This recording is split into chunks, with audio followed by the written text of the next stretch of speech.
nós começamos, então, a É. falar sobre a anamnese, né, que ela é o primeiro passo de todo esse processo, porque ela vai nos dar um direcionamento, né, ela não só vai nos dar elementos para a gente começar a fechar o laudo, como também ela nos dá elementos para nós seguirmos alguma direção, né, para a gente usar alguns critérios de pesquisa, para a gente saber o que a gente tem que pesquisar, de que forma a gente tem que conduzir aquele caso, né, Cris? Na anamnese, eu brinco que a gente já consegue perceber, já consegue ter um insight do que nós vamos encontrar na áudio e na imitância. Isso, numa anamnese de adulto, nós às vezes conseguimos já identificar até a patologia numa anamnese, mesmo que a gente faça uma anamnese com o paciente sentado na cadeira do imitanciômetro, porque essa é a nossa realidade, né? Nas aulas de graduação, ensinando para os alunos, eles vão para uma sala, vão fazer uma anamnese, ficam 15, 20 minutos conversando com o paciente. Essa não é a nossa realidade profissional.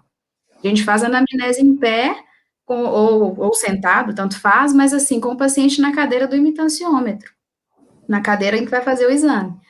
Mas por que você veio realizar o exame? E aí, às vezes, o paciente fala assim, eu estou com tontura, ou ele relata vertigem, a minha audição melhora e piora, plenitude auricular, é a sensação de ouvido tampado, ele não fala plenitude auricular, e aí a gente já vai juntando, né, antes era essa tríade, zumbido, tontura, sensação de plenitude auricular, e temos 4 sintomas agora da doença de Meniere, audição flutuante. Então, a gente já pensa assim, opa, pode ser uma Meniere, ou se o paciente já tem um histórico de otosclerose, às vezes vem do otorrino com o diagnóstico, ele falou, o otorrino disse que eu tenho otosclerose, então a gente sabe que a gente vai encontrar na audiometria, na imitanciometria uma curva tipo A com ausência de reflexos estapedianos, e lá na áudio pode ser que eu tenha uma perda condutiva ou mista mesmo com curva tipo A, né? E aí, por exemplo, se eu tem 3 meses que eu não estou ouvindo bem, ou 1 ano, meses que eu não estou ouvindo bem de um ouvido. Aí, opa, um ouvido não foi surdez súbita. Foi algo que vem progressivamente piorando em um ouvido só. Então, a gente já alerta, é um neurinoma, e se tiver curva A, ausência de reflexos com IPRF incompatível com a audiometria, nossa, já é um alerta muito grande. Então, a gente sabe, para crianças, então, a anamnese infantil com os pais, o pai às vezes fala assim, o meu filho, ele escuta só quando quer, só quando deseja, mas se for da vontade dele, ele escuta até sussurro.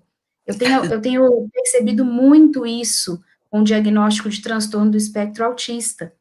Pacientes que têm audibilidade, audibilidade, limiares auditivos normais na áudio, na imitância, nas emissões, e o pai relata que ele escuta sim, mas quando deseja. E quando é uma criança com grau severo, grau profundo, o pai sabe dizer, não, ele não escuta, eu tenho que gritar. Então, a gente já direciona o grau da perda pela anamnese. Então, é assim. Então, ajuda a gente no diagnóstico. Na parte fundamental. E nos dá também dicas de condução da avaliação, né? Então, um exemplo clássico é o paciente que tem zumbido, né?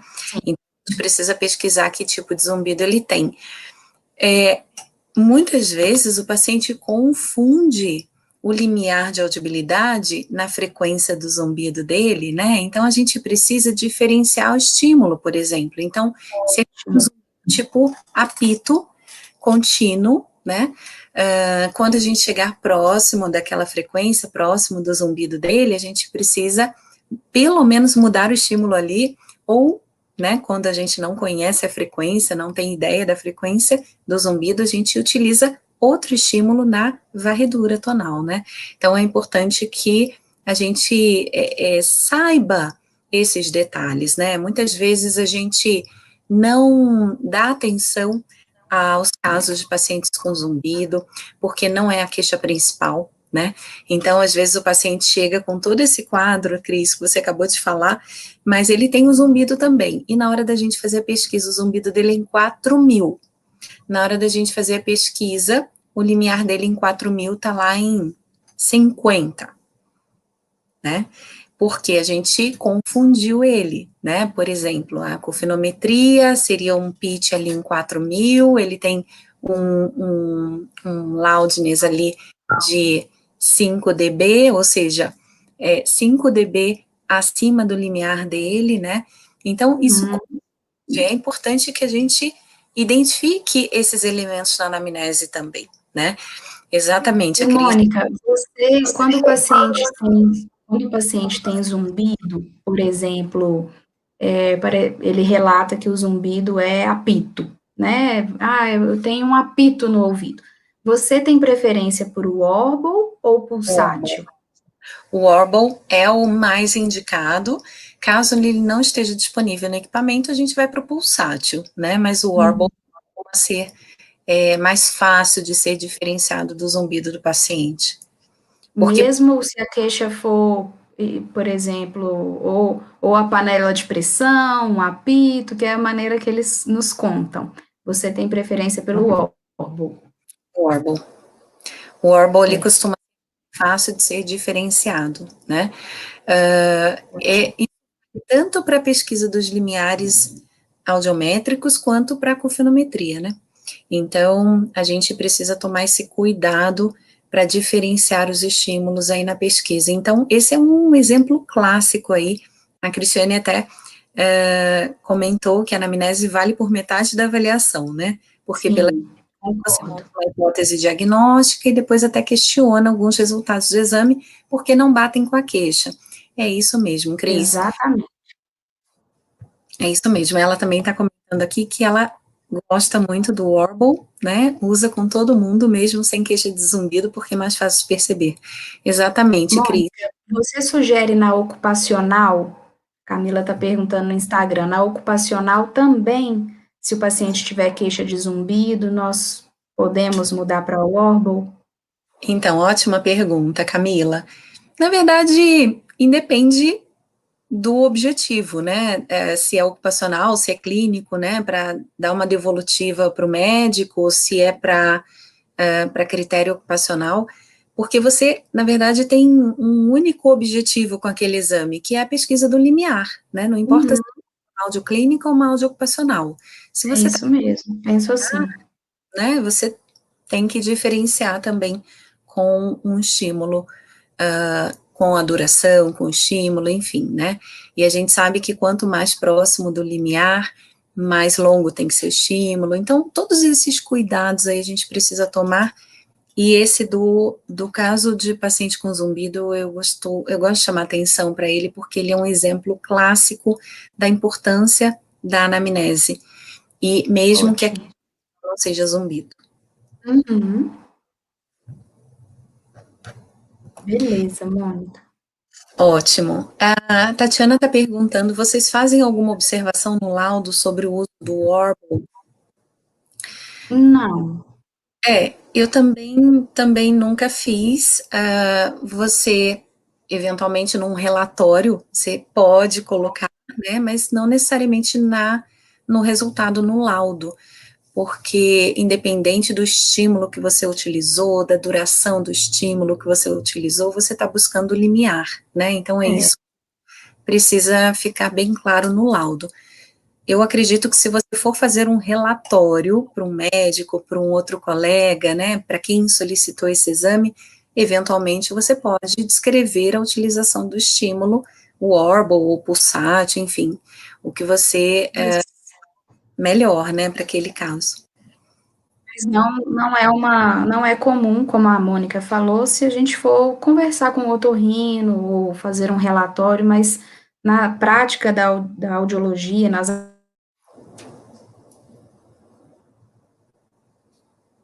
no laudo, não, ou numa observação lá embaixo, é uma opção no momento da avaliação mesmo, do audiologista. Exatamente. E outro ponto também que eu gostaria de trazer aqui para nossa live, Cris, é que ainda na anamnese são indícios de intolerância a sons, né? Uhum. Muitas vezes eles passam desapercebidos e a gente precisa ter esse cuidado, esse olhar também para esses pacientes, né?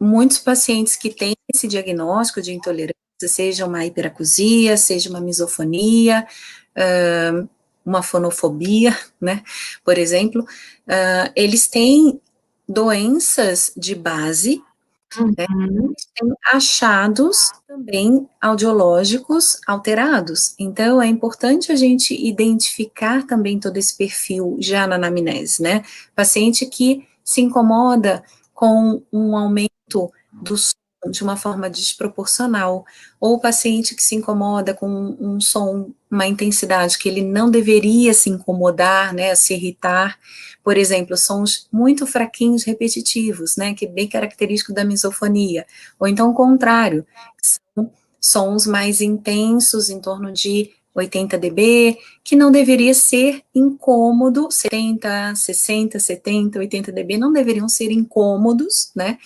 E o paciente relata que sons do dia a dia incomodam ele. Tem pacientes que são casos mais sérios, que não conseguem nem sair na rua, não conseguem se comunicar Sim. com pessoas, né?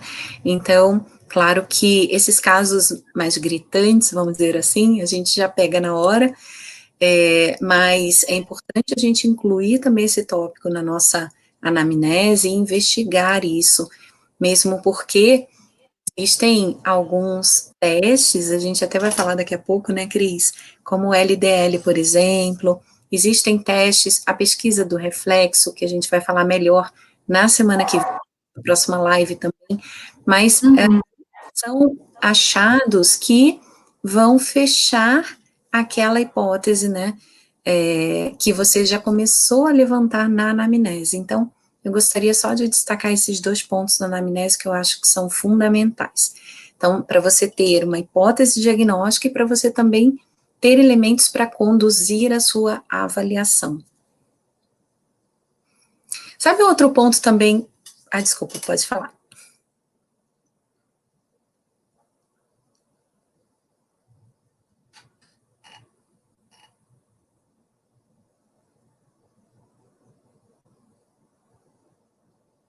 Exatamente.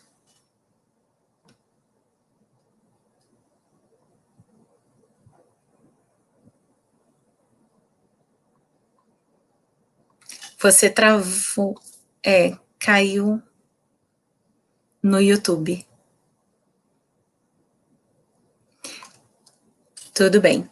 Então, não tem problema, daqui a pouco a Cris volta aqui para o YouTube com a gente.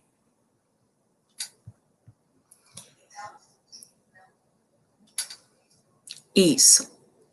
Bom, então, enquanto a Cris volta aqui na nossa live. Isso. Vamos lá, pessoal que está aqui no YouTube e no Facebook nos assistindo, a Cris já está voltando aqui para a live, enquanto isso, eu vou fazer um apanhado aí do que nós acabamos de falar, né? Sobre a anamnese, a importância da gente ter esse olhar para elementos que vão nos ajudar na hipótese diagnóstica e também na condução da avaliação. Tem um outro ponto também que a gente ainda não comentou, que é o comportamento do paciente durante o teste, né, Cris? Comportamento do paciente, aquele paciente muito estressado, aquele paciente que tem fobia de lugares fechados, a gente precisa levantar esses pontos. Também na anamnese a gente precisa ter esse olhar, porque isso pode alterar o resultado do exame, né? E parece uma coisa óbvia, né? Parece muito claro, mas eu acho extremamente importante pontuar aqui, já que a gente está falando aí de um diagnóstico mais completo, né, Cris? E às vezes esses pacientes, né, a Daniela perguntou no Instagram qual a conduta com esses pacientes. Nós vamos conduzir a avaliação auditiva, audiometria, imitanciometria. Muitas vezes vamos juntamente com a equipe, com quem solicitou, com o otorrino, avaliar a necessidade, mas enquanto fonoaudiólogos também nós podemos realizar o LDL, que, Mônica, não sei se você vai falar um pouquinho. Eu vou falar agora. Né? Mas assim, veja se você concorda comigo, Mônica, essa conduta desse paciente, ela é multiprofissional, né? Porque um tratamento de misofonia, por exemplo, ele pode ser necessário que o paciente tenha uma avaliação com o psiquiatra, com o psicólogo, né, com o otorrino, além de poder ser tratado pela fonoaudióloga, tanto misofonia como hiperacusia. Mas em alguns casos pode ser algo psiquiátrico, psicológico, que tem que ser melhor investigado, né? Eu já tive casos assim, e com queixas bem específicas que precisou de um tratamento com o colega psiquiatra, encaminhado pelo otorrino. Então, nós vamos conduzir a avaliação audiológica, e aí a Mônica vai falar melhor sobre quais pesquisas nós podemos, além da audiometria tonal, limiar e imitâncio, para conduzir esses pacientes, mas é uma avaliação e um tratamento multiprofissional. Exatamente. Daniela, a gente vai ter oportunidade de falar mais um pouquinho sobre essas condutas, né? Agora, o objetivo aqui é a gente realmente falar um pouquinho sobre a avaliação audiológica, esses achados e esses cuidados. Inclusive, essa pergunta do Ailton é muito boa. Como identificar um paciente simulador, né? Qual a conduta? Eu vou contar um caso que aconteceu comigo uma vez, Ailton. Cris, eu acho que você também deve ter vários casos para contar, né? Eu tenho um muito engraçado. Eu também tenho um bem engraçado que eu não vou contar, vou contar um outro aqui, que foi interessante também. Eu acho que a avaliação, ela precisa começar na recepção da clínica, né? Por que eu digo isso? Quando você abre a porta do seu consultório e chama o próximo paciente, por exemplo, né? Você já tem aí uma ideia do comportamento auditivo dele, né? Eu gosto muito de fazer isso. Hoje eu não trabalho mais com essa parte de avaliação audiológica, mas trabalhei por muitos anos, e inclusive com ocupacional, e eu gostava de fazer isso, de eu mesma chamar o paciente sempre numa intensidade 50 dB, 40, 50 dB, com distância, então provavelmente estava chegando para ele em torno de 20, 30, né? Então, eu acho interessante a gente ter esse olhar na hora da anamnese, de uma forma bastante intencional da nossa parte, mas sem mostrar para ele o objetivo, também fazer essa abordagem, né, de você variar a intensidade da sua voz, as perguntas, evitar a leitura orofacial para que você observe esse comportamento, né, porque quando você faz uma pergunta para ele, qual o seu nome? Numa intensidade baixa, olhando para baixo, e ele te responde, depois chega dentro da cabine, você coloca 50 dB, não tem resposta, 60 dB, não tem resposta, já tem alguma coisa estranha aí, né? Verdade. Essa, né, Cris? É uma grande dica. Quando a gente chama em tom, estão pedindo só ali no Instagram para como entrar no YouTube. Especialistas em audiologia, né? Exatamente. Pessoal que está no Instagram, o canal no YouTube é o Especialistas em Audiologia. Corre lá, porque a gente vai ter aí uma experiência mais completa pelo YouTube, vocês vão poder ver os gráficos audiométricos aí com a gente. Essa é uma grande dica, Mônica. Chama o paciente pelo nome, em um tom normal, né, de voz, em uma intensidade normal, sem aumentar o tom de voz, na recepção, que tem um barulhinho da recepção, e o paciente às vezes está, porque o Ayrton perguntou sobre esse simulador, o paciente às vezes está vendo um celular, ou não está percebendo, e ele olha, porque nós chamamos pelo nome. E aí já é um indício, né, conversar com ele num tom normal na anamnese, como que esse paciente depois, lá na audiometria, ele vai ter perda de grau severo? Impossível. Mas você... E até, inclusive, abrir o microfone com o paciente já com os fones dentro da cabina, né, dentro de uma intensidade onde deveria ser um LRF esperado ali para aquele caso, né? Então, você já consegue também buscar essas informações nesse momento, Ailton. Eu acho que essas são as principais dicas. Depois a gente pode fazer um vídeo aí, uma live especificamente sobre o assunto, né?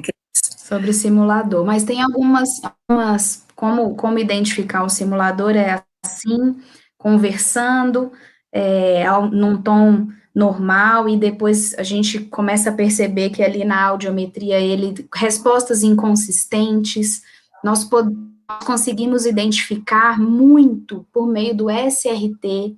O paciente, o SRT, algumas pessoas usam SRT, que é a sigla em inglês, ou LRF, que é o limiar de reconhecimento de fala. Ele tem que ser o mesmo valor da média tritonal ou até 10 dB acima. Então, se a média tritonal for 50 dB, o SRT ou sinônimo LRF tem que ser 50, 55 ou 60.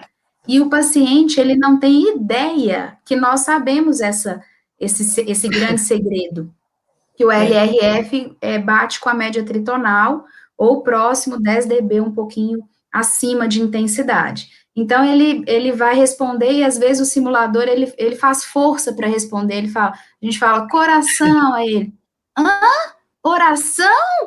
Aí você já começa a falar, né? E aí, mas não é compatível do jeito que tem que ser. A gente pega um simulador pelo SRT, a gente pega pelo comportamento, pela inconsistência, pelo raciocínio da imitanciometria, às vezes tem presença de reflexos estapedianos lindos, e o paciente está simulando uma perda profunda? Como assim? Então, tem muitos, isso é prática e treino para pegar simulador. Exatamente. E agora, falando mais um pouquinho sobre os achados audiológicos, a gente começou a falar sobre esse assunto, né, Cris? Eu vou mostrar o nosso primeiro caso aqui, só para exemplificar dois achados que nós temos aqui, além dos achados de limiar via aérea e via óssea, né, que são os níveis de conforto e os limiares de desconforto, né? Então, a gente tem duas siglas aí para essas duas pesquisas. A primeira é o MCL, que é o Most Comfortable Level, que são os limiares de conforto, que podem ser medidos aí também por frequência. Tradicionalmente, a gente utiliza o MCL para a audiometria vocal, para a logoaudiometria, né, onde a gente faz a pesquisa do IPRF, mas também existe a possibilidade de nós fazermos essa pesquisa por frequência, e os achados aí dos limiares de desconforto. Alguns chamam de UCL, que é o Uncomfortable Level, outros chamam de LDL, que é o Loudness Discomfort Level, mas independente da sigla que é utilizada, o objetivo é o mesmo, né, saber qual é o nível de desconforto do paciente. Por que a gente quis trazer esse tema aqui, né? Claro que hoje o objetivo, né, Cris, não é esgotar esse assunto, é só realmente chamar a atenção. A audioclínica hoje, aqui no Brasil, não utiliza essas medições de uma forma, né? Mas existem alguns casos em que seria bastante interessante, especialmente à medida dos limiares de desconforto por frequência, né? Já que os limiares de conforto a gente costuma fazer para a pesquisa do IPRF, né? Então, de fala. Mas os limiares de desconforto por frequência, eventualmente desconforto para fala também, são importantes em alguns casos, né, Cris? A gente falou no caso da anamnese com indícios de hiperacusia, intolerância a sons. A gente precisa fazer essa pesquisa, né? A gente tem que entender quais são os limiares de desconforto daquele paciente. Então, a gente tem aí, por convenção, pessoas com audição normal, limiares de desconforto em torno de 100 dB. Pessoas com perda de audição, claro que varia um pouquinho, dependendo do grau da perda, mas a partir de 100, 105 dB, 110 dB, né, de limiar de desconforto. Pacientes com hiperacusia, por exemplo, com intolerância a sons né, uma intolerância anormal a sons, melhor dizendo, apresentam limiares de desconforto em torno de 80 dB para baixo, né? Então, para a gente, inclusive, dar o diagnóstico, né, para que o médico possa dar esse diagnóstico também, esses achados são importantes, né? E falando de audioclínica, né, Cris? Mas a gente tem, obviamente, uma importância gigante dessas pesquisas para fonoaudiólogos que trabalham com reabilitação auditiva com uso de aparelhos auditivos, por exemplo, né? Então, existem aplicações importantes nesse campo. O que eu costumo dizer é que a audioclínica muitas vezes não contempla essas pesquisas, mas quando o paciente chega para adaptação de aparelho, é importante, imprescindível que o fonoaudiólogo tenha esse nível de detalhamento aí do campo dinâmico da audição dele. Exatamente, é sobre o campo dinâmico, né, Mônica? E você Exatamente. usa essas informações na hora da regulagem dos aparelhos auditivos para trabalhar a saída máxima dos aparelhos auditivos. Exatamente, Cris. Na verdade, existem, falando do CL, do LDL, né, existem duas aplicações muito utilizadas na nossa área. A primeira seria para aconselhamento e elaboração terapêutico, né? Eu acho que essa Excelente. aplicação, ela é fundamental. Então, se eu não conheço o campo dinâmico do paciente, eu não consigo montar um bom plano terapêutico, ou seja, o que eu preciso fazer primeiro? Eu tenho que abrir esse campo dinâmico antes de jogar a amplificação, por exemplo, né? Esse é um caso. Perfeito. O paciente tem hiperacusia, eu preciso tratar essa hiperacusia antes mesmo de um zumbido, antes mesmo de uma perda auditiva, né? Então, a conduta terapêutica, a elaboração do plano terapêutico vem a partir desses achados. E falando especificamente do ajuste dos aparelhos auditivos, também, né? Então, muitos softwares de fabricantes consideram os limiares de desconforto que você coloca no próprio software para o cálculo da saída máxima. Caso não, o caso do software que você trabalha, mesmo assim, você pode utilizar como critério aí esses limiares para você ir na saída máxima e manualmente fazer alguns ajustes. Então, esses valores são bem importantes, sim. E, Mônica, falando sobre a orientação, eu falo muito isso, né? No tratamento, na reabilitação auditiva, os pacientes precisam ser orientados, e orientados também na audiometria. Por exemplo, eu falo para o paciente, você tem perda neurosensorial de um pouquinho depois do exame, o que o paciente tem? Eu sinto isso, é uma conduta minha, individual minha. Às vezes eu sei que pode ser que ele vá para um colega, para um otorrino, para um colega otorrino, que não vai explicar. E eu tenho ali nas mãos a grande possibilidade de orientar e investir 2 ou 3 minutos do meu tempo para explicar para o paciente o exame que eu fiz. Então, eu não entrego o resultado para ele somente e ele vai embora para casa. Eu explico sempre. Eu falo assim: olha, a normalidade é até 25. Você está vendo essa linha pontilhadinha aqui? Você tem uma perda de grau leve, ou você tem uma perda auditiva só nas agudas. Lembra dos apitinhos assim, ó, pi, diferente dos tom. Então, você tem só na merece essa orientação. Quantos de nós queremos passar por um exame, por uma ressonância, por uma tomografia, qualquer exame que seja, por um exame de acuidade visual, e o médico fala assim, não, leva para o outro que te pediu, porque ele te explica.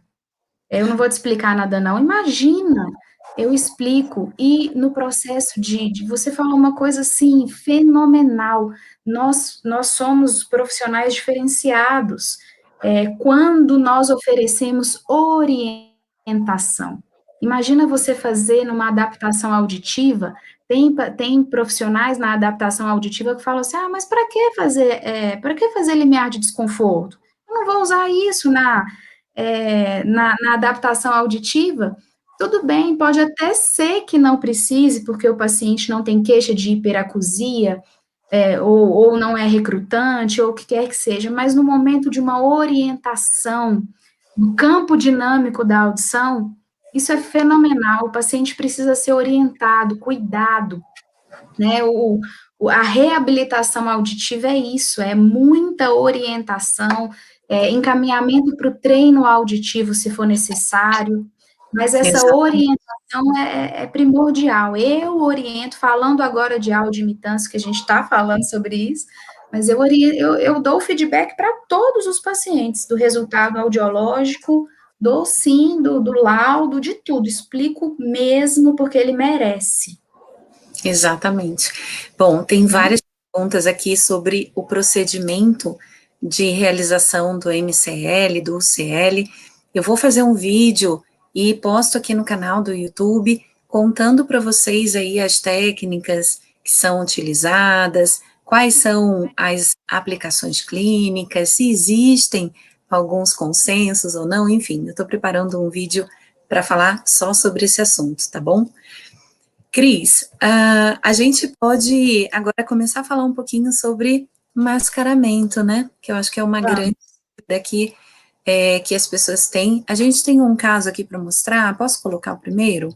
Pode colocar, Mônica, vamos lá. Ah, dá vontade de ficar a noite toda falando, né? Mas.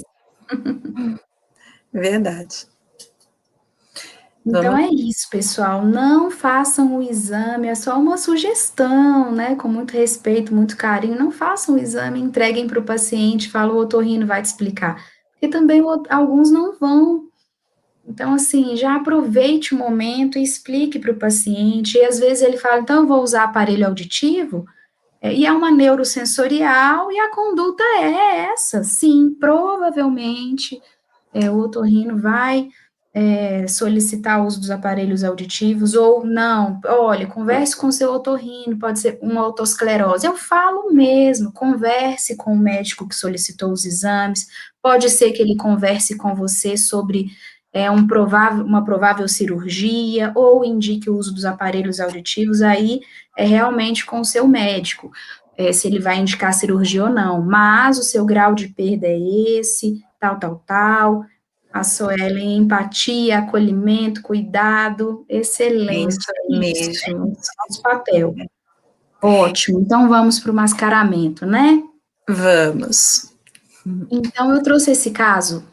Vamos lá. Então, ó, eu vou olhar para a tela do computador. Quem está no Instagram vai me ver olhando para a tela do computador, tá? Mas eu estou aqui. Atendimento Se você humanizado. está Débora, um beijo. assistindo a gente aqui pelo Instagram, corre lá no YouTube, porque a gente tem uma experiência ampliada pelo YouTube, tá? Canal Especialistas em Audiologia. A gente está mostrando todos os gráficos por lá. Isso, os gráficos estão no canal do YouTube, tá? Um beijo, Débora Rossi e Daniela também. Todo mundo aqui está dizendo que merecem cuidado, tá bom? É isso aí. Isso mesmo. Então, eu trouxe esse caso. Esse é um caso, eu trouxe alguns casos reais, mas esse é um caso fictício para que eu explique o seguinte. Nesse caso, por exemplo, na anamnese, com certeza o paciente sabe explicar que ele tem uma baixa acuidade auditiva do lado esquerdo. Não tem cabimento, ele vai saber dizer isso. E aí nós vamos começar a audiometria com via aérea, colocar o fone, orientar o paciente, e eu começo pela melhor orelha, se ele tem a queixa de que a pior audição é do lado esquerdo. Então, aí eu vou fazer limiares de via aérea do lado direito, limiares de via aérea do lado esquerdo. que eu faço depois? Logo a audiometria? Não, porque eu vou precisar, muitas vezes, na grande maioria das vezes, numa perda assimétrica dessa, eu vou precisar dos limiares de via óssea, da orelha não testada, da orelha boa, para calcular se eu preciso mascarar ou não na logoaudiometria. Então, eu tiro o fone supraural e coloco a via óssea, o vibrador ósseo. Nesse caso, eu tenho preferência por colocar o vibrador ósseo na melhor orelha, na orelha direita. Então, eu coloco o vibrador ósseo na orelha direita e faço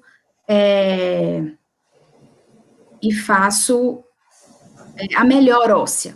Tem pessoas que falam óssea livre. Então, a atenuação interaural de via óssea é 0. Essa via óssea, ela ficou desse jeito ali.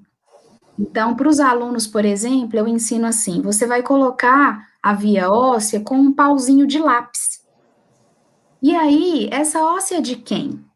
Né? Então, vamos supor que os meus alunos colocam o pauzinho de lápis na orelha direita e na orelha esquerda. Então, aquela óssea ali é da orelha direita. Vocês vejam que os mesmos valores estão de um lado e de outro, porque eu fiz uma óssea só. Então, eu posso considerar a óssea como sendo daquela orelha, se não tiver gap aéreo ósseo considerável. Por isso que, às vezes, tem pessoas que falam assim, tem que mascarar a óssea sempre. E eu bato na tecla, eu mascaro com gap acima de 15, maior ou igual a 15. Tá? Por quê? Porque ali eu não preciso aplicar mascaramento.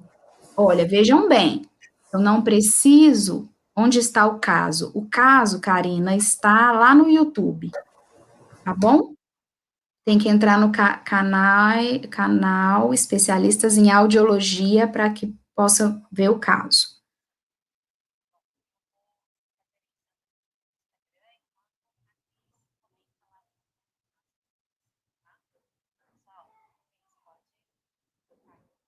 Tá, então, mas...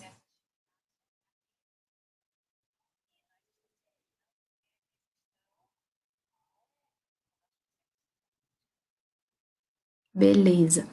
Então, por exemplo, eu não vou, prestem atenção, eu não vou aplicar mascaramento lá na esquerda para achar a óssea da direita, porque essa óssea já é da direita, mesmo que tenha essa diferençazinha de 5 dB, entendem? Então, essa óssea é da orelha direita. Vejam que o pauzinho, ele está dos dois lados. Então, eu achei uma óssea. A diferença entre a via aérea da orelha direita e a óssea é de 5 dB, em 500, em 1000, em 2, em 3, e está acoplada em 4. Então, essa óssea é da orelha direita. Eu tenho alguma dúvida? Não, mas eu vou encontrar ali a óssea da orelha esquerda. Então, nesse caso, o exame está desse jeito. Eu fiz via aérea da orelha direita, via aérea da orelha esquerda e fiz uma óssea. Essa óssea é da direita. E aí? Eu preciso mascarar o quê? Eu preciso fazer o quê? Então, nesse caso, eu vou precisar mascarar todas as vias ósseas, eu vou precisar aplicar mascaramento na orelha direita, em todas as aéreas da orelha direita, para encontrar novamente todas as aéreas da orelha esquerda. Porque eu não tenho certeza se essas aéreas são da orelha esquerda mesmo, ou se a orelha direita auxiliou nessas respostas. Então, a atenuação interaural de via aérea, eu, por exemplo, utilizo 40 dB. Existe uma perda de energia quando eu dou o estímulo do lado esquerdo, existe uma perda de energia de 40 dB entre as frequências para que a orelha direita escute, aquela orelha direita é a melhor. Tem muitas pessoas, inclusive minha colega que fizemos live há 15 dias atrás, e muitas pessoas utilizam a atenuação interaural, a Raquel Café utiliza a atenuação interaural por frequência específica. Ok, nós temos respaldo científico para as duas opções, tá? Tem um quadrinho de atenuação. Mas ali, de qualquer maneira, eu vou precisar aplicar mascaramento na orelha direita para achar os reais valores de orelha esquerda. Por quê? Porque existe uma diferença em 250, por exemplo, existe uma diferença 60 e a orelha direita está em 15. Então, tem uma diferença maior ou igual a 40 dB, que é o valor de atenuação. Então, a orelha direita pode ajudar na obtenção dos valores da orelha esquerda. Em 500, na via aérea de 500, orelha esquerda, está em 60. 60 menos 40, 20. E a orelha direita ali em 500 escuta em 15. Ela pode auxiliar? Pode. E a via óssea ainda escuta em 10. Pode auxiliar? Pode. Então, eu tenho que aplicar mascaramento. Então, eu tenho que aplicar mascaramento em todas as aéreas. Qual o valor de mascaramento? Então, eu já sei que eu tenho que aplicar mascaramento em todas as aéreas. Tá bom? Tenho que aplicar. Qual o valor? Depende da técnica que você utiliza. Então, se for, por exemplo, técnica de Rude, como é que é a técnica de Rude? Atualmente, coloca-se mais 15 do limiar de via aérea da orelha não testada, que é a orelha boa. Vamos pensar ali em 250. 250 está em 15. Então, eu aumento a audibilidade ali, eu coloco mascaramento de 30 na orelha direita e retesto o limiar de via aérea da orelha esquerda em 250, tá? O nome do canal do YouTube é Especialistas em Audiologia. Sempre que perguntarem, eu vou interromper só para falar ali, para Não conseguir tem problema. irem ver o gráfico. Então, é isso. Rude utiliza limiar de via aérea da orelha não testada, mais 15 de segurança, mais 15 de mascaramento efetivo, e eu retesto a via aérea da orelha esquerda. Se o paciente responder, eu aumento, dou um platô de 10, então 250 estava em 30, eu aumento o mascaramento para 40, retesto de novo lá o limiar de 60 dB, e dou mais um platô de 10 para 50 de mascaramento na orelha direita, e retesto novamente a orelha esquerda. Se o limiar lá da orelha esquerda, ele levantou a mão e realmente é aquele limiar, mesmo dando 2 platôs de 10 para a via aérea, eu sei que o mascaramento foi efetivo e o limiar é aquele lá mesmo. Se o paciente não responder, então eu aumento 10 de limiar auditivo ali na orelha esquerda e dou novamente 2 platôs de mascaramento lá na via aérea da orelha não testada, tá? Cris, eu acho bacana também falar um pouquinho sobre a logoaudiometria mascarada, se é necessário mascarar a logo ou não nesse caso, né? Vamos esse exercício, porque muitas vezes a gente pensa, tudo bem, mascarar a aérea, porque tem uma diferença maior do que 40, eu tenho que mascarar a via óssea também, para poder entender se essa resposta é dessa orelha ou se é da outra, mas quais são os critérios que a gente tem que utilizar para saber se é necessário mascarar numa logoaudiometria? Porque a gente individualiza também por orelha esse exame, né? Sim, sim. Então, vamos lá. Então, falei do mascaramento de via aérea, técnica de Rude. E aí eu vou falar em uma frequência o mascaramento na técnica de atenuação, por exemplo. Vou explicar ali via óssea e imediatamente passo para logo. Tá bom, Mônica? Belezinha? Não vou esquecer da logo, fique tranquilo. Então, mas tem que falar da logo porque tem muitos profissionais que às vezes não faltaram na aula lá no mascaramento de logoaudiometria, ou o professor deu muito rápido e às vezes não se lembra que tem que mascarar a logoaudiometria. E aí é um pipinão, sabe para quem? Para quem recebe um exame, por exemplo, se esse exame for no final for uma neurosensorial, sem mascaramento lá da orelha direita para achar os limiares da orelha esquerda, você vai ter um IPRF de 100%, 96% na orelha esquerda, e se tivesse mascarado, se for uma neurosensorial, os limiares são muito, a porcentagem de IPRF é muito pior. Então, você tem uma falsa resposta se não mascarar logo a audiometria nesse caso. Eu vou falar. Então, a técnica de Rude é isso, limiar da orelha não testada ali, mais 15 dB e platôs de 10. E a atenuação interaural? A atenuação é também chamada de nível de sensação. Então, pegando a frequência de 500 ali, por exemplo, aí eu já penso, dou um estímulo de 60 na orelha esquerda, perde 40, chega lá 20, na frequência de 500. 60 menos 40, chega lá em 520. 20 mais 15, 35 de mascaramento. Então, em alguns casos, se assemelha muito o valor de mascaramento da técnica de Rude com o valor de mascaramento da técnica de atenuação interaural. Tem pessoas que somam o gapzinho de 5 ali, tá? A Suelen perguntou se eu dou 3 platôs. Na verdade, são 2 platôs, mas você conta como 3 porque você dá no valor mínimo de mascaramento. Então, ela perguntou platô, voltando para a técnica de Rude. Vamos fazer a frequência de 500 ali, bem rapidinho.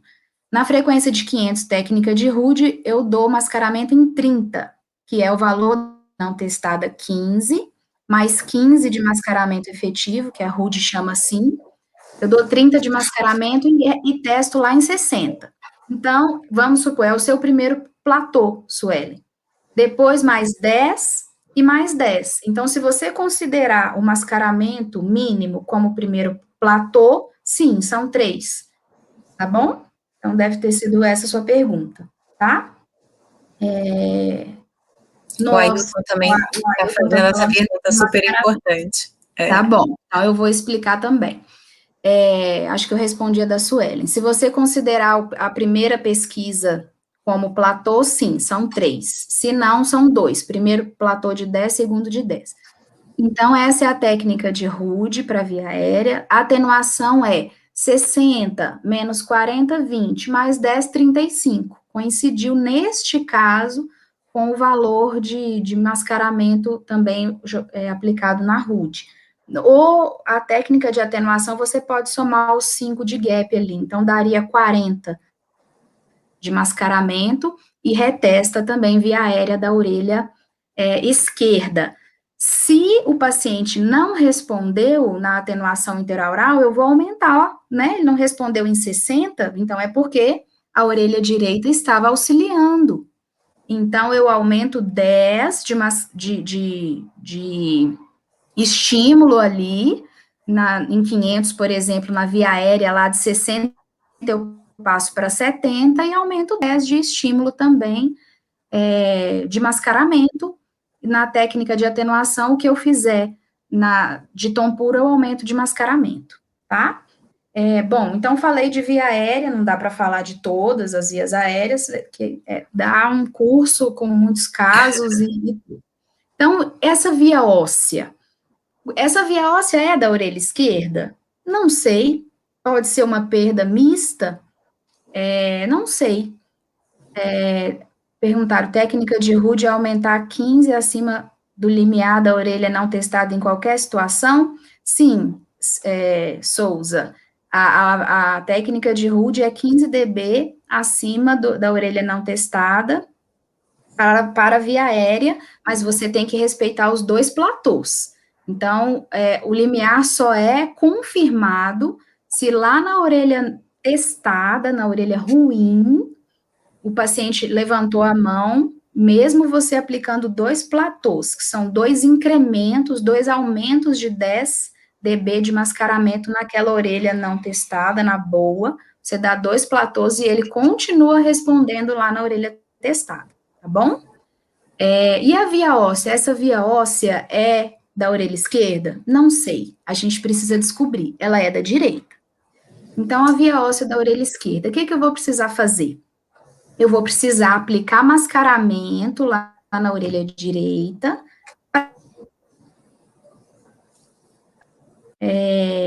Então, vou colocar o vibrador ósseo aonde? Na orelha esquerda. vibrador ósseo na orelha esquerda, e o fone na orelha direita, porque eu vou achar a via óssea da esquerda, mas o mascaramento é por via aérea, é pelo fone supraural. E eu tenho que colocar o fone fora do pavilhão aqui. Os pacientes falam assim, Tá fora. você está colocando errado, minha orelha é aqui. Eu falo, não, é aqui mesmo, eu não posso ocluir, tá? Então, vibrador ósseo na orelha esquerda, nesse caso aí, fone aqui. E aí eu vou testar a via óssea. Aí a técnica de atenuação interaural ou nível de sensação é bem diferente da técnica de Rude. Na técnica de Rude ali, eu vou fazer a mesma coisa. Limiar de via aérea, agora eu estou falando de mascaramento de óssea, eu estou encontrando a via óssea real da orelha esquerda. Então, eu vou colocar ali em 500, por exemplo, 15 dB do limiar de via aérea da orelha não testada em 500. Eu vou colocar 30 e vou 30 de mascaramento e vou retestar ali a via óssea. Só que esse paciente, se for uma neurosensorial, ele não vai mais levantar a mão. Então, você vai aumentando o estímulo, essa é a grande diferença se for uma neurosensorial. Você vai aumentando o estímulo da via óssea ali, que você para o máximo, começou em 10, ele respondeu, você aumenta o estímulo, aumenta o mascaramento. Aumenta o estímulo, aumenta o mascaramento. Aí troca para mim, o próximo slide, por favor, Mônica. Por exemplo, aí nós encontramos essa óssea. Então, na técnica de Rude, quando chegou em 60, você foi aumentando. Você foi aumentando porque o paciente não respondeu. Então, você teve que aumentar mascaramento, mas teve que aumentar o estímulo de via óssea também. Quando chegou em 60, ele respondeu. Opa! Aí você dá 2 incrementos de 5 dB. Na via óssea, nós precisamos dar 2 incrementos de 5 dB e também, né, a diferença é esse incremento de 5 dB. Também, eu não falei uma coisa muito importante. Na técnica de Rude, com exceção de perdas mistas e condutivas bilaterais, eu tenho que aumentar, além dos 15 dB, eu tenho que aumentar um valor de efeito de oclusão, que é sempre 15 em 500 e 10 em 1000, nada, 0 em 2, 3 e 4. Essa é a técnica clássica da técnica de Rude, tá? Para mascarar via óssea, via aérea não. Para mascarar via óssea tem que ser ali em 500. 30 de mascaramento efetivo, que é 15, mais 15 de segurança, do mascaramento efetivo, mais 15 de efeito de oclusão. Aí eu começo a obtenção da via óssea da orelha esquerda, tá? E aí vou aumentando ali, ele não vai responder. Quando ele responder, eu dou 2 platôs de 5.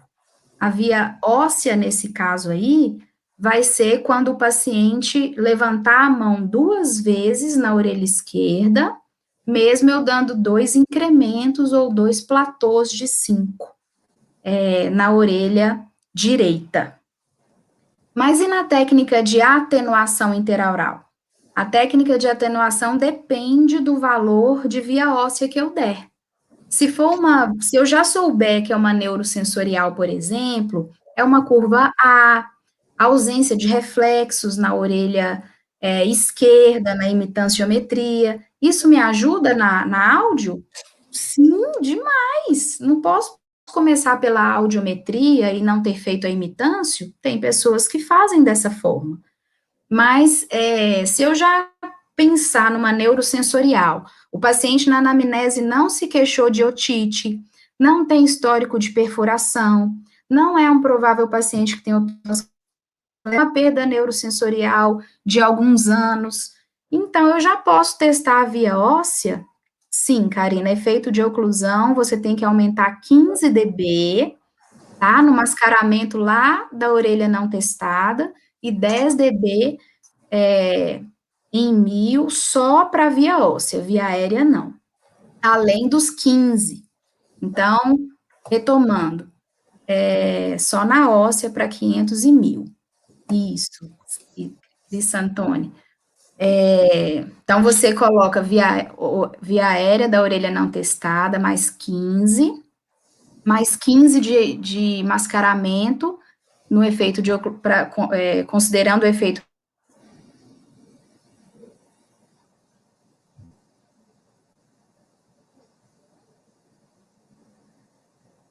não testada, mais 10 de efeito de oclusão, é o início de aplicação do mascaramento e testa óssea lá da esquerda.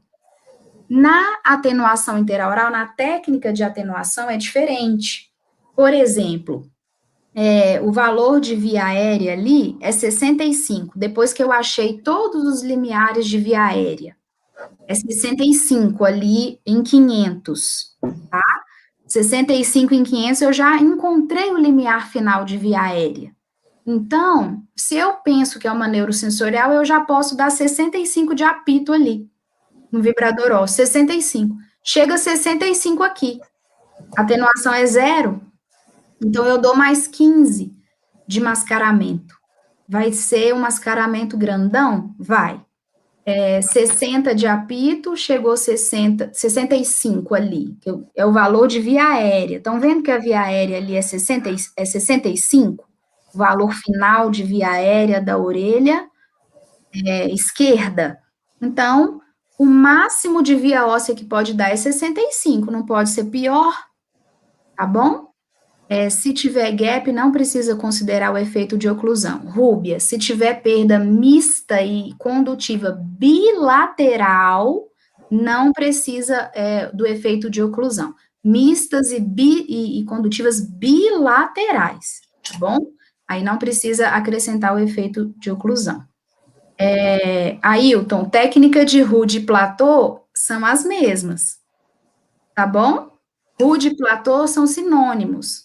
A técnica de Rude utiliza 2 platôs para via aérea, 2 platôs de 10 e 2 platôs de 5 para via óssea. Então, Rude e platô é a mesma técnica, tá? A atenuação é uma técnica diferente. Então, eu estou falando ali, vou falar sobre supermascaramento. E logo, eu acho que não vai dar para os outros casos de hoje, né, mãe? Eles vão ficar para a próxima live. Exato. Tá, eu trouxe mais uns 5 casos aqui, mas a gente fica aí um mês inteiro, toda quarta, vamos ver, né? Eu tô brincando, mãe.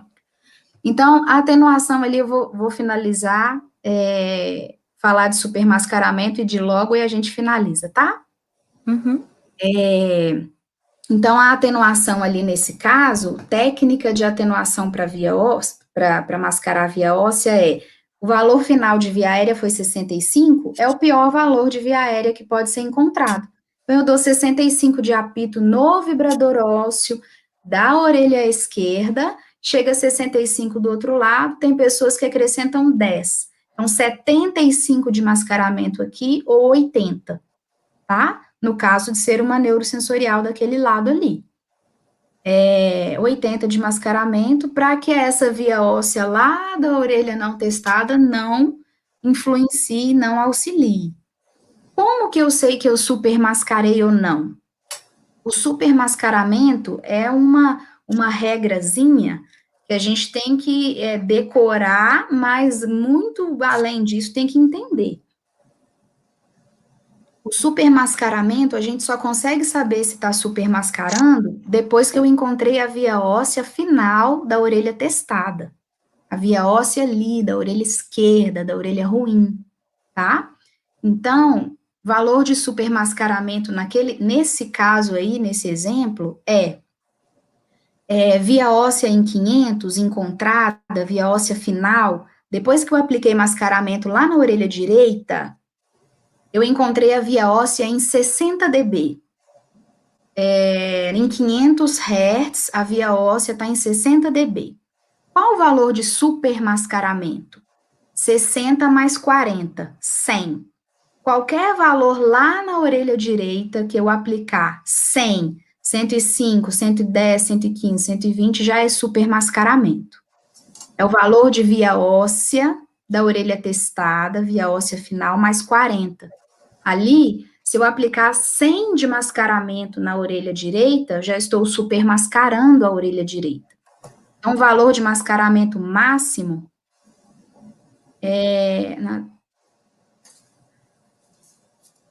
Não entendi a pergunta. Na técnica de atenuação em 500, se testa acima de 50? Sim, na atenuação ali, vou testar. Não entendi, Débora. Vou testar acima de 50. Ali eu preciso testar via óssea em 60. Eu vou na saída máxima, né? Saída máxima de via óssea, em alguns audiômetros, em 500. Entendi sua pergunta agora, entendi. E outros são 60. Em 1000 tem via óssea saída máxima em 70. E tem audiômetro que a via óssea saída máxima é 80. Talvez seja a saída máxima do seu audiômetro é 50. Se a sua saída máxima for 50, o que vai acontecer ali? Vai ser 50 com o símbolo de mascaramento com uma seta para baixo dizendo: o meu audiômetro, ele testa só até 50, é o limite dele. Então, em 50, o paciente não respondeu. Setinha para baixo, dizendo que o seu audiômetro testa só até 50. Perfeito, vai ser neurosensorial do mesmo jeito. Não é gap, significa que o seu audiômetro testa só efeito de oclusão, colocando mais 15 em 500 e 10 em 1000, não gera um desconforto? Você vai avaliar, Isabelle, tá? Se vai ser desconfortável para o paciente, mas é a técnica de Rude, né?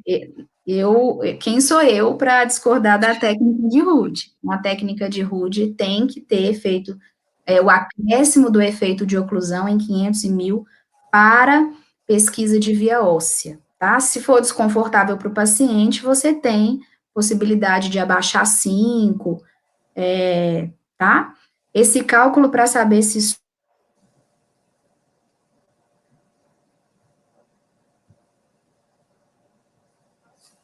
nesse caso fictício aí, eu posso aplicar até 100 dB até 95 dB de mascaramento, tanto para via aérea quanto via óssea, lá na orelha direita que eu não vou supermascarar, porque a via óssea final é 60. Se eu apliquei qualquer valor acima de 60, acima de 100, já supermascarei a orelha direita. O que é o supermascaramento, pessoal? É um mascaramento tão alto, que se eu aplicar, por exemplo, eu brinquei na live com a Raquel Café, que a gente poderia nem precisar pensar em mascaramento e colocar 120 para tudo. Seria muito mais fácil a vida, né? Mas se eu colocar 120 nesse caso, sabe o que acontece? Se eu colocar 120 lá na orelha direita, 120 na orelha direita para mascarar via aérea e via óssea. O valor é tão alto que também na orelha direita está chegando 120, perde 40 de atenuação e chega na orelha esquerda 80. Então, olha lá 80, a orelha esquerda está escutando em 65. Se chegar 80 mascaramento na orelha esquerda, vai atrapalhar a obtenção dos limiares da orelha ruim. Se eu direita também tem atenuação, é vice-versa. É da orelha boa para ruim, da ruim para boa. Então, se eu jogar um valor alto demais na direita, pode atrapalhar na obtenção dos limiares até da ruim. Então, eu tenho que jogar um mascaramento efetivo, e não um supermascaramento. Deu para entender, né? Acredito que sim. Considero o supermascaramento antes de iniciar. Sim, Raquel, sempre. Mas eu só vou ter certeza absoluta do valor de tive a via óssea final da orelha testada, tá? É claro que eu penso o tempo todo antes de aplicar o mascaramento, mas o valor final que eu vou ter certeza absoluta o mascaramento efetivo, Júnior, é exatamente esse. Ó, Pensem bem no mascaramento efetivo para esse caso. O supermascaramento em 500 é 100, porque é via óssea da orelha em 500, ali via óssea da orelha testada, que é 60, mais 40. Então, 100 que eu jogar na orelha direita já é supermascaramento. Então, o mascaramento efetivo vai em 500, vai de 30 a 95. 30 a 95 é mascaramento efetivo. 30 é o mínimo, 95 é o máximo. 100 de mascaramento na orelha direita em 500, já supermascara. Então, o efetivo é entre o mínimo e o máximo. 30 é o mínimo e 95 é o máximo de mascaramento. Isso é efetivo, tá? E aí, na logoaudiometria, o que eu vou fazer na logo aí? A logo, vou fazer, aí volta o fone via aérea, para fazer logoaudiometria, né? Então, eu vou fazer ali, a média tritonal deu 20, eu vou fazer a orelha direita normal. Vou fazer 20 mais 40, 60, para fazer o IPRF, faço a lista de monossílabos, provavelmente vai dar melhor que 88%, 92%, porque trata-se de uma audição ali, limiares de via aérea normais, e o SRT, vou fazer, vai dar ali 20, 25 ou 30. Acabei a logoaudiometria do lado direito. E aí eu vou fazer a logo do lado esquerdo. Como que eu sei se eu preciso mascarar ou não? Eu tenho que avaliar o valor final de estímulo que eu estou dando aqui na orelha esquerda. Qual o valor final de estímulo? Eu começo uma logoaudiometria com a média tritonal daquela orelha mais 40. Então, a média tritonal ali é 65, a média tritonal da orelha esquerda. Agora eu vou fazer a logo da orelha esquerda. Então, é 65. 65 mais 40, 105, que eu vou ter que jogar. Provavelmente pode ser que o paciente fale que não está conseguindo com 105 e eu tenha que diminuir para 100. Tá, mas vamos supor que a saída máxima do audiômetro é 110, 65 mais 40, eu vou começar o IPRF em 105, média tritonal mais 40, 65 mais 40, 105. O paciente não reclamou, por exemplo, não reclamou da intensidade. Então, 105 eu começo a fazer uma logoaudiometria. Pé, mão, o que está acontecendo? Pé, mão, tem perda de energia. Então, a atenuação interaural, tem autores que falam usar 40 também, tá? Para IPRF, como todas as aéreas, 40 de atenuação, mas muitos autores falam 45 de atenuação. Nós temos respaldo científico para usar 40 ou 45, tá bom? Então, por exemplo, vamos supor, é mais comum 45, as pessoas escolherem 45, mas muitas pessoas usam atenuação de 40. Então, 105 menos 40, por exemplo, quem usa 40 de atenuação na logo, 65. Olha a via óssea lá da orelha direita. Tem uma óssea em 10, tem uma em 15, tem outra em 15, em 2000. Será que a orelha direita vai responder pela esquerda? Claro que vai, tá? Então, como eu sei que eu preciso mascarar na logo? Eu preciso fazer valor final do estímulo, 105, menos 40 de atenuação, 65. E o valor das ósseas ali?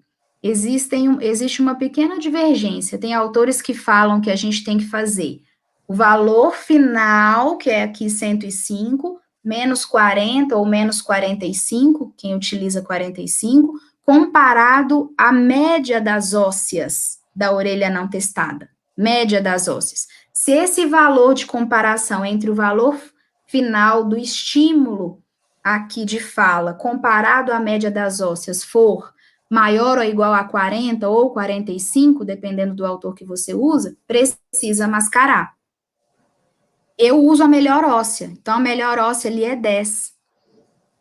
105 menos 40, 65. A melhor óssea está em 10. Ela vai auxiliar? Vai! Então, eu preciso mascarar. Para atenuação interaural, é 105 menos 40, 65, mais 15, 80. 80 de mascaramento que eu vou jogar na orelha direita para fazer toda a logoaudiometria da orelha esquerda. E na técnica de Rude, é o valor final aqui, menos 30.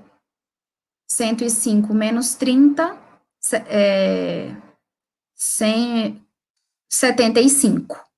Então, quase a mesma coisa. É uma diferençazinha de 5 dB entre uma técnica e outra, tá? Então, quando eu preciso mascarar logo? Quando tiver uma diferença de atenuação interaural entre valor final do estímulo aqui com a melhor óssea da orelha não testada ou a média das ósseas. Tem autores que falam melhor óssea, tem autores que falam média das ósseas. E tem autor que fala que a atenuação pode ser 40 para todas as aéreas e 40 também para a logoaudiometria. Tem autores que falam 45 para IPRF e para SRT ou LRF. Também tem a citação de autor de 35 quando se faz SDT, ou o LDF, né, limiar de detecção de fala, ou SDT, a sigla em inglês. Falei muito, né, Mônica?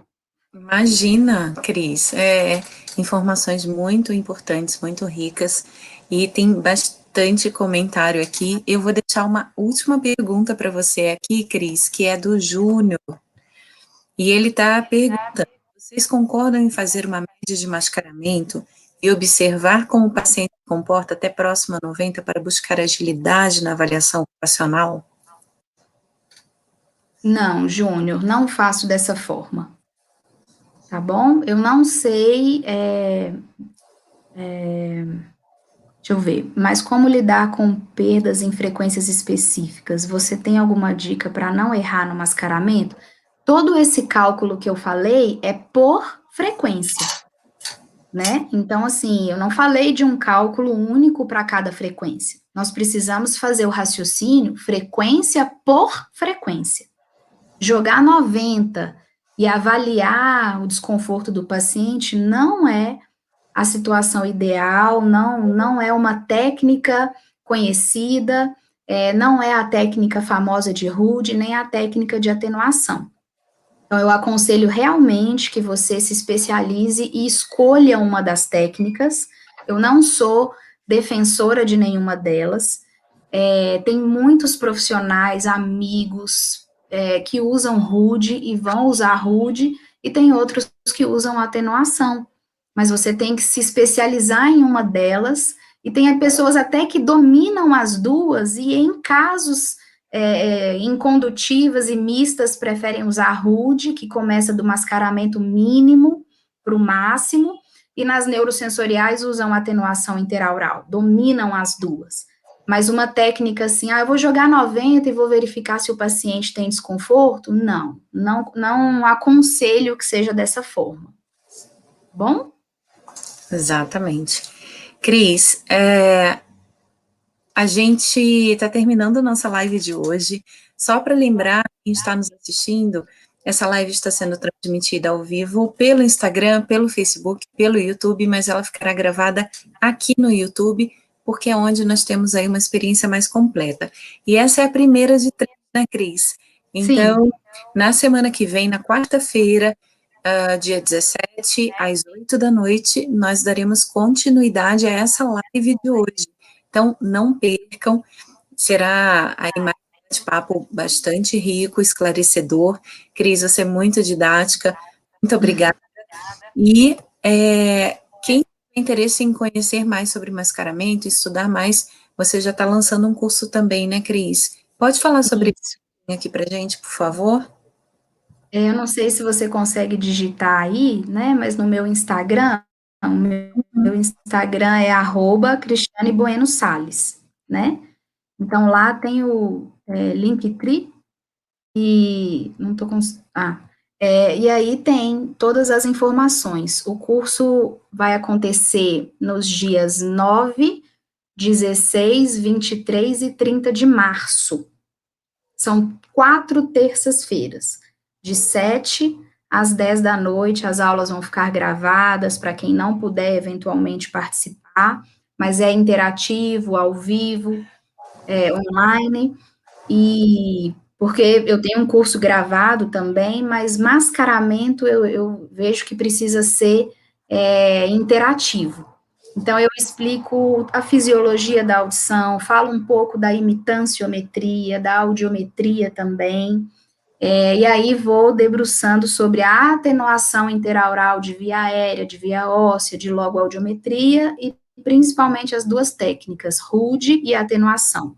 Mando exercícios para os alunos e faço a correção dos exercícios durante esses 4 dias de aula.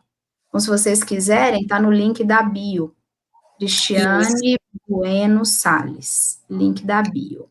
E eu vou deixar aqui no YouTube também, na descrição do vídeo, o link para que você possa acessar diretamente o curso.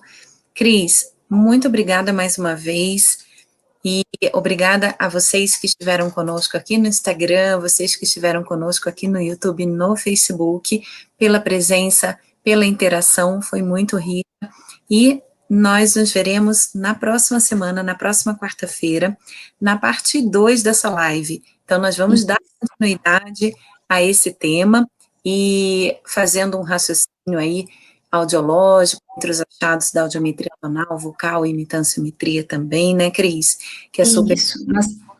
Na semana que vem eu vou trazer casos para esse raciocínio, a casadinha, áudio e imitâncio. É isso aí. Pode ser até que a gente toque no assunto do mascaramento, mas áudio e imitâncio, tá? Achados de áudio e imitâncio. Exatamente.